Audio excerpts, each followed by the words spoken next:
নমস্কার বন্ধুরা, স্বাগত জানাই তোমাদের নতুন একটা পর্বে। আজ আমরা আছি শান্তিনিকেতনে।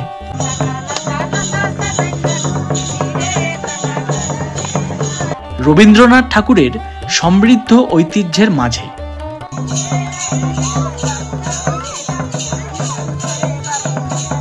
বাইরে তীব্র রোদ আর ৩৫ ডিগ্রি উপরে তাপমাত্রা সত্ত্বেও আমরা বেরিয়ে পড়েছি এই অসাধারণ জায়গাটি ঘুরে দেখতে। আমাদের টোটোর চালক শুধু গাড়ি চালাচ্ছেনই না, তিনি আমাদের গাইডও। প্রতিটি জায়গার গল্প তিনি এত সুন্দর করে বলছেন, যা তার অসাধারণ জ্ঞানের পরিচয়।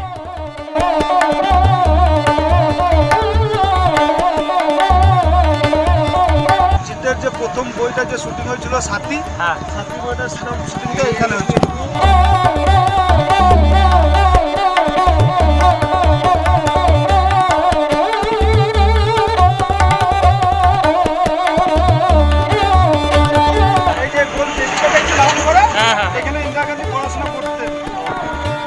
এটা সেন্ট্রাল লাইব্রেরি না?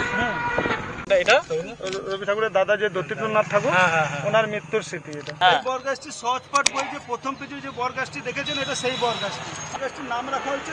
এই যে ডান দিকে যে মাঠটা দেখছেন, এই মাঠটার মধ্যে পৌষ মেলা হয়। সামনে বেদি করা আছে। এই মেলা যে কদিনই হবে, সকাল যে 10টা থেকে সারা রাত পর্যন্ত 24 ঘন্টায় বাউল হয়।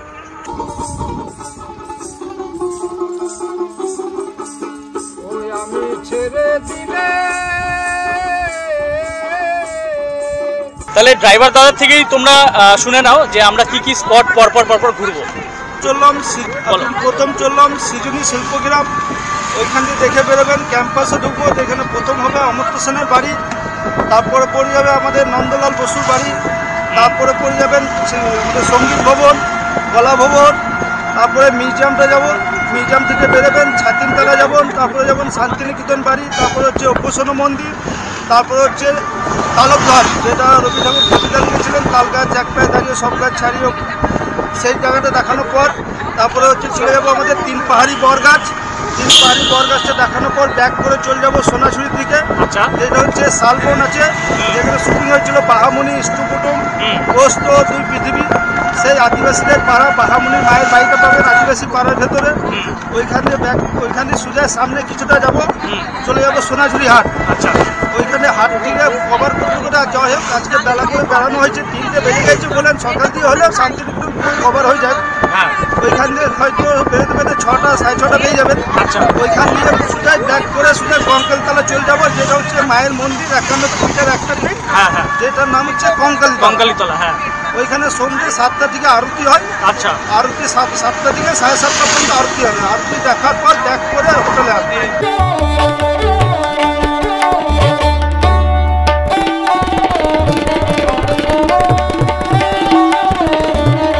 এই যে দেখুন সৃজনী শিল্পগ্রাম। শান্তিনিকেতনে অবস্থিত এই সাংস্কৃতিক গ্রামটি পূর্বাঞ্চল সাংস্কৃতিক কেন্দ্রের ইজেডসিসির একটি অনন্য উদ্যোগ। 26 বিঘা জমির উপরে বিস্তৃত এই শিল্পগ্রামে রয়েছে 9টি সংগ্রহালয়, যা 9টি ঐতিহ্যবাহী কুটির আকারে নির্মিত। এই কুটিরগুলো প্রতিনিধিত্ব করে ইজেডসিসির সদস্য রাজ্য ও কেন্দ্রশাসিত অঞ্চলের, যা হল অসম, বিহার, ঝাড়খণ্ড, মণিপুর, উড়িষ্যা, সিকিম, ত্রিপুরা, পশ্চিমবঙ্গ এবং আন্দামান ও নিকোবর দ্বীপপুঞ্জের। প্রতি সপ্তাহে এখানে 15,000-এরও বেশি দর্শনার্থী আসেন, যারা শিল্প ও সংস্কৃতির প্রতি গভীর অনুরাগী। সৃজনী শিল্পগ্রাম পরিদর্শনের পর আমরা একজন ভারতীয় অর্থনীতিবিদ এবং দার্শনিক অমর্ত্য কুমার সেনের বাড়ি দেখতে গেলাম, যার নাম প্রতীচি। অমর্ত্য সেন নোবেল প্রাইজ পেয়েছিলেন ইকোনমিক সায়েন্সে। তিনি বর্তমানে হার্ভার্ড ইউনিভার্সিটিতে প্রফেসর অফ ইকোনমিক্স। এরপর আমরা চলে গেলাম নন্দলাল বসুর বাড়ি দেখতে। নন্দলাল বসুর বাড়ি, এটা সহজপাঠ বইয়ে যতগুলো ছবি আঁকা রয়েছে নন্দলাল বসু, এটা ওনার বাড়ি। নন্দলাল বসু ছিলেন ভারতের অন্যতম শ্রেষ্ঠ শিল্পী এবং শান্তিনিকেতনের কলা ভবনের প্রধান।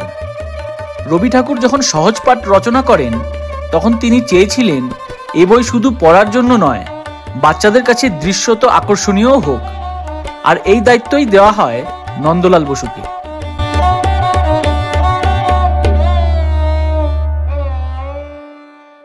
এই যে মাঠটা দেখতে পাচ্ছি, এই মাঠে দোল খেলা হয়।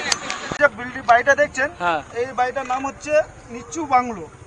আগে ছিলেন দ্বিজীয় বিরাম। লেখা আছে রবি ঠাকুর এইখানে স্টুডেন্টদেরকে তুলে ওগা শেখাতেন। এই বাঁ দিকটা হয়ে গেল আশ্রমের সেকেন্ড গেট। আচ্ছা, এই গেট দিয়ে ঢুকতে গেলে হিন্দি ভবন, চীনা ভবন, পাট ভবন, তিনটে ভবন পাবেন। তিনটে ভবন এদিকে পাবো, তাই তো? এখানে যখন ইন্দিরা গান্ধী পড়ছিলেন না হিন্দি সাবজেক্টে, হ্যাঁ হ্যাঁ হ্যাঁ, এই যে গোল বেদিটা দেখছেন রাউন্ড করা, হ্যাঁ হ্যাঁ, এখানে ইন্দিরা গান্ধী পড়াশোনা করতেন। দিকটা হয়ে গেল সেন্ট্রাল লাইব্রেরি, হ্যাঁ, আর অপোজিট হয়ে গেল সেন্ট্রাল অফিস। আচ্ছা।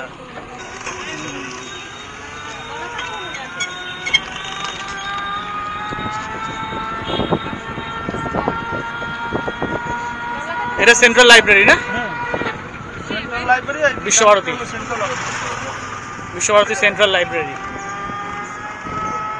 এটা হয়ে গেল অ্যাডমিশন রুম। অ্যাডমিশন রুম এটা। Visva Bharati admission room. এই ডান দিকে যে মাঠটা দেখছেন, হ্যাঁ, এই মাঠটার মধ্যে পৌষ মেলা হয়। পৌষ মেলা। সামনে বেদি করা আছে। হ্যাঁ হ্যাঁ, এই মেলা যে কদিনই হবে, হ্যাঁ, সকাল যে 10টা থেকে হ্যাঁ, সারা রাত পর্যন্ত 24 ঘন্টায় বাউল হয়। 24 ঘন্টায় বাউল হয় এখানে। মেলাটা স্টার্ট করেছিলেন রবি ঠাকুরের বাবা মহীশূর দেবেন্দ্রনাথ ঠাকুর, আর বসন্ত উৎসব স্টার্ট করেছিলেন রবি ঠাকুর।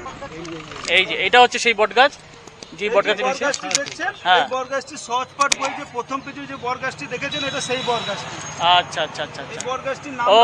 এই বরগাছটির নাম রাখা হয়েছে তিন পাহাড়ি বরগাছ। তিন পাহাড়ি এই জন্য বটগাছ। তিন থাক দিয়ে বান্ধান আছে দেখুন। হ্যাঁ হ্যাঁ, তিন থাক রবি দিয়ে। হ্যাঁ ঠাকুর হ্যাঁ এখানে বসে একটি কবিতা লিখেছিলেন, হ্যাঁ, যে কবিতার নাম হচ্ছে কুমুরপাড়াই গরু গাড়ি বোঝাই করে কলসিয়ারি গাড়ি হ্যাঁ। চালায় বংশীবদন সঙ্গে যে ভাগ্নেবদন হাট বসে শুক্রবারে বংশগতি পদ্ম পারে। হ্যাঁ, এইখানে হাট বসে শনিবার দিন, হ্যাঁ। আর যেটা শুক্রবারে হাট বসে ওটা বাংলাদেশে। এইখান থেকে স্টার্ট করেছিলেন, কবিতা বাংলাদেশে গিয়ে শেষ করেছিলেন।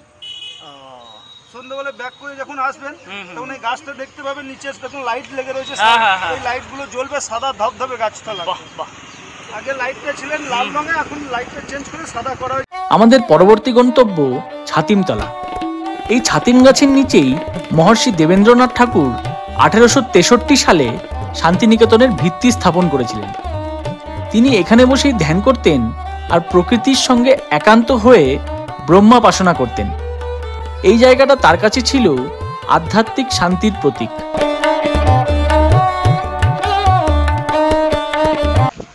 কলা ভবন, এই যে সামনে যে পিলারটা দেখতে পাচ্ছেন, হ্যাঁ হ্যাঁ হ্যাঁ, পিলারটা, হ্যাঁ এই যে এই ওই পিলার, লম্বা করে পিলারটা, হ্যাঁ হ্যাঁ, ওই পিলারটা তৈরি করে দিলে নাম কি করে দিয়েছে।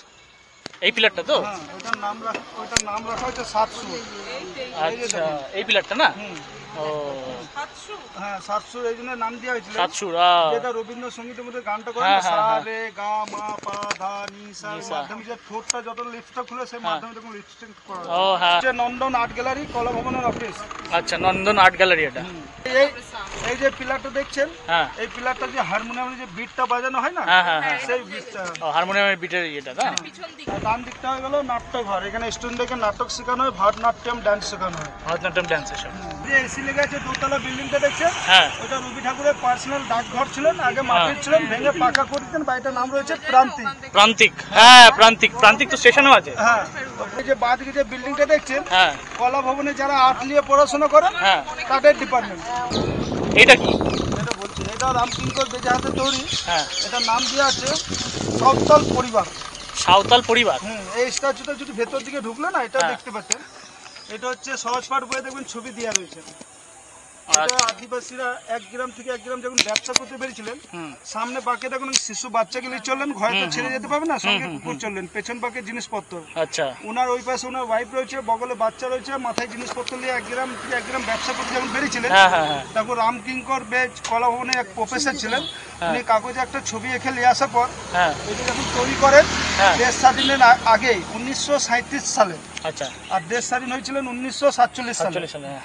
তখন তো সিমেন্ট জাতীয় জিনিস কিছু পাওয়া যেত না। হুম, হুম, এই বীরভূমে লাল মাটি আর কেমিক্যাল দিয়ে একটা মশলা মাখিয়েছিলেন। আচ্ছা। মশলা তৈরি করার পর তারের একটা টেক্সচার করার পর হ্যাঁ। উনি মশলাটাকে নিয়ে 1 ফিট দূরে দিয়ে ছুঁড়ে ছুঁড়ে বানিয়েছেন বলে ফিনিশিং নেই। এটা দেখছেন হলুদ রঙের, বাড়ির নাম রয়েছে মালঞ্চ। এটা হচ্ছে রবি ঠাকুরের মেয়ের বাড়ি, মীরা ঠাকুর থাকতেন। ও, এটাও সেম ভাবেই হ্যাঁ, same ভাবে তৈরি করেছিলেন। হ্যাঁ, এটার নাম হচ্ছে কলের বাসি।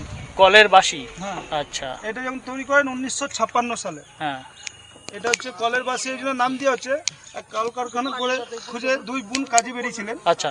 হ্যাঁ, তার মানে বাচ্চাটা আঁচল ধরে ধরে চলছেন। হ্যাঁ। মাটা বলছে বাচ্চাটাকে চলে যাও। হ্যাঁ।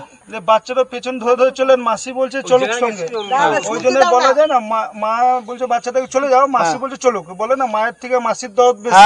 দেখছেন এই বাড়ির নাম হচ্ছে শান্তিনিকেতন। এই বাড়িটা 3টে ধর্মের নিয়ে তৈরি করা আছে। মাঝখানে মন্দির, ডান দিকে মসজিদ, বাঁ দিকে গির্জা। আচ্ছা। 3টে ধর্মের নিয়ে এই জন্য তৈরি করা আছে যে স্টুডেন্টরা ধর্ম নিয়ে জন্য ঝগড়া না করে। আচ্ছা। হ্যাঁ, সব ধর্ম এক জায়গায় সমান। রবি ঠাকুর যখন কবিতা লিখেছিলেন, গীতাঞ্জলি যখন লিখেছিলেন, হ্যাঁ, গীতাঞ্জলি বইটা এই বাড়ি থেকে লেখা স্টার্ট করেছিলেন। রাজস্থানে গিয়ে শেষ করেছিলেন। আচ্ছা। গীতাঞ্জলি বই লেখার পরে রবি ঠাকুরকে নোবেল পুরস্কার দেওয়া হয়েছিল। দুটো দরজার মাঝখানে দেখুন একটা স্ট্যাচু করা আছে। ওই স্ট্যাচুটা তৈরি করেছিলেন রামকিঙ্কর বেজ, 1 পিস পাথর কেটে। আপনি ঘুরে ঘুরে দেখলে কিছুই বুঝবেন না। যখন সূর্যটা 6টাতে পড়বে, মাটিটা মা সন্তানকে বুকে করে জড়িয়ে ধরে রেখেছে। 6টার মধ্যে দেখতে পাবেন। দেখতে পারি অনেকে বলে কাজঘর। এই বাড়িটার মধ্যে ব্রহ্ম দীক্ষা নিয়েছিলেন। এর মধ্যে 16খানা দরজা আছে। এইদিকে 5খানা, ওইদিকে 5খানা, ডান দিকে 3খানা, বাঁ দিকে 3খানা। আচ্ছা। প্রত্যেক বুধবার সকাল 6টা থেকে 7টা পর্যন্ত উপাসনা হয়। যে কোনো পোশাক পরে ঢোকা যাবে না। মেয়ে ছেলে হলে সাদা শাড়ি লাল পাড়, বেটা ছেলে হলে সাদা প্যান্ট সাদা পায়জামা। না, বাংলা বইটা দেখেছেন পোস্ট বইতে প্রথম শ্রেণী যে উপাসনা যে গানটা হচ্ছে এই বাড়িটার মধ্যে শুটিং আছে। এই বাড়িটা তৈরি করেছিলেন নন্দলাল বসু। উনি একটা পতাকা, এই তো বাড়িটার মাঝে, এই তো বাড়িটার মাঝ করে দেখুন, মাঝখান দিয়ে তাল গাছ আছে। হ্যাঁ হ্যাঁ, বাড়িটার মাঝখান দিয়ে তাল গাছটা ওইখানে ছিলেন। তাল গাছটাকে কেন্দ্র করে বাড়িটা তৈরি করেছিলেন। উনি নন্দলাল বসু যখন বানিয়েছিলেন, ভারতের একটা পতাকার মতো লুক দিয়ে ফেলেছিলেন। নিচের ডিজাইনটা ওইভাবে করেছিলেন, উপরে পতাকা যে উড়ে না সেই ডিজাইনে করেছিলেন। এবার রবি ঠাকুর কবির মানুষ, উনি জোড়াসাগরে বসে কবিতা লিখে ফেলেছেন। যে কবিতার নাম হচ্ছে তাল গাছ এক পায়ে দাঁড়িয়ে সব গাছ ছাড়িয়ে উঁকি মারে আকাশে। যাক, উনি এটা তৈরি, যাক, এরপর নন্দলাল বসুর একটা বিশ্বতে একটা ভালো নাম করে লোক ছিলেন। উনি যে বাড়িটা পতাকা লুক দিয়েছিলেন বলে উনি ওনার সম্মানটাও নষ্ট না হোক বলে ওনার সম্মানটা রাখার জন্য এই বাড়িটার নাম দিয়েছে তালক ধ্বজ। বাটিক প্রিন্টের কাজ শেখানোটা স্টুডেন্টদেরকে এখন বর্তমানে টিচার প্রিন্সিপাল যারা রিটায়ারমেন্ট হয়ে যায় তাদেরকে চেয়ার টেবিল লাগিয়ে সম্মানিত করা হয়। এই যে এই রাস্তার মধ্যে পড়বে প্রথমে শালবন, তারপরে পড়বে সোনাঝুরি হাট।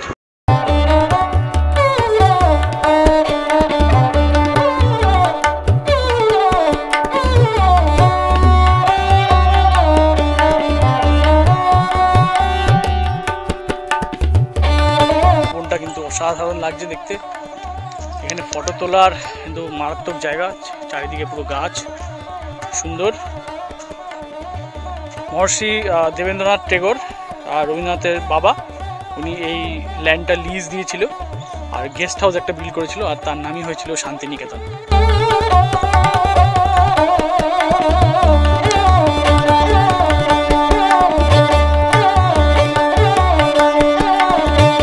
আমাদের পরের গন্তব্য সোনাঝুরি হাট। প্রতিদিন সোনাঝুরির জঙ্গলের কোলে জেগে ওঠে এক রঙিন মেলা।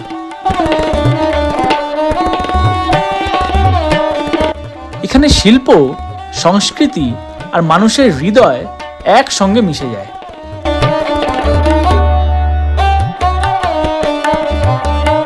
সারি সারি দোকানে মাটির পুতুল থেকে শুরু করে হাতে বোনা শাড়ি, কাঠের গয়না আর নানান রকম হস্তশিল্প।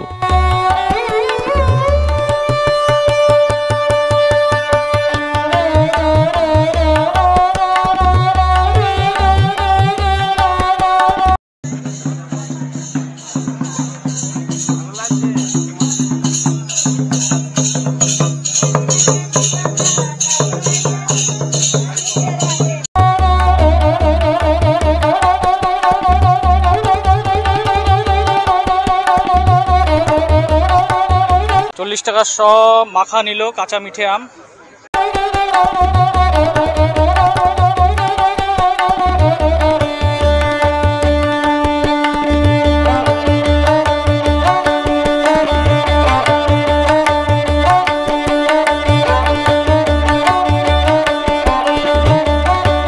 বিভৎস ঝাল দিয়েছিল। তো দাদা যেটা বললো, মার্কেট হচ্ছে প্রত্যেক দিনই বসছে, বুধবার বাদ দিয়ে।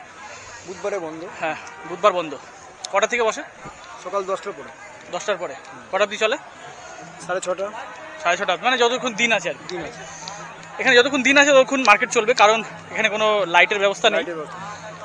আর এই পুরো সোনাঝুরি যে গাছের বাগানেই তো মার্কেটটা, সেই জন্য এখানে আর্টিফিশিয়ালি কোনো লাইট ফাইটের ব্যবস্থা করাও যাবে না, তাহলে গিয়ে এটার যে সৌন্দর্য সেটা নষ্ট হয়ে যাবে। সেই জন্যই ন্যাচারাল রাখার জন্যই উদ্যোগ।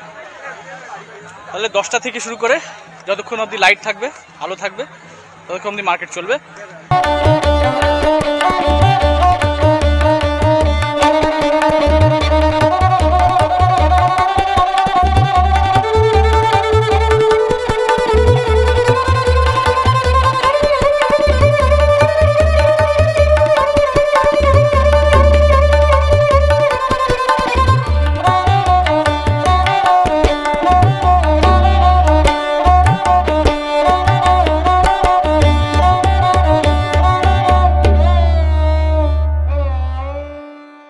তুমি এখানে চা বিক্রি করছো? এখানে আমার হয়ে গেল 7 থেকে 8 বছর। 7 থেকে 8 বছর চা বিক্রি করছো এখানে?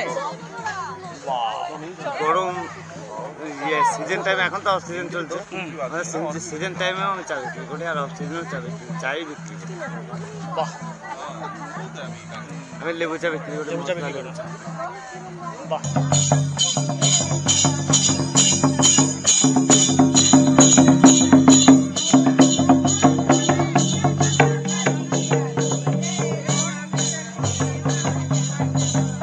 সূর্য ডুবে যাচ্ছে, সোনাঝুরি হাটের কোলাহল ধীরে ধীরে শান্ত হচ্ছে, কিন্তু এই হাটের স্মৃতি, এখানকার গান, গল্প আর মানুষের হাসি মনে রয়ে যাবে। শান্তিনিকেতনের এই হাট শুধু বাজার নয়, এটা একটা জীবনের উৎসব।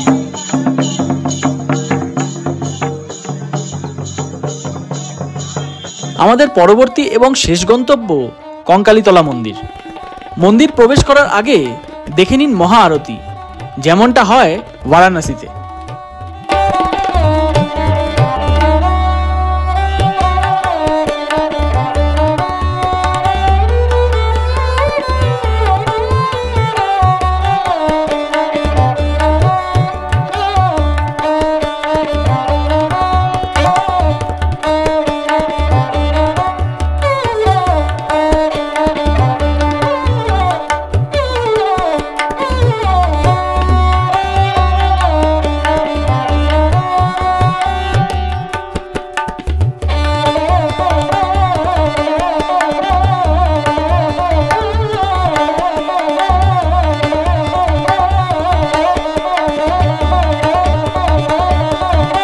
বোলপুর থেকে মাত্র কয়েক কিলোমিটার দূরে সোনাঝুরি নদীর তীরে অবস্থিত কঙ্কালীতলা মন্দির।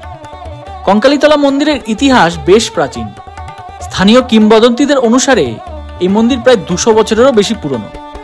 এটি একটি শক্তিপীঠ, যেখানে দেবী সতীর কোমরের অংশ পতিত হয়েছিল বলে বিশ্বাস করা হয়। মা কালী রূপে পূজিত এই মন্দির ভক্তদের কাছে আধ্যাত্মিক শক্তির এক অপার কেন্দ্র।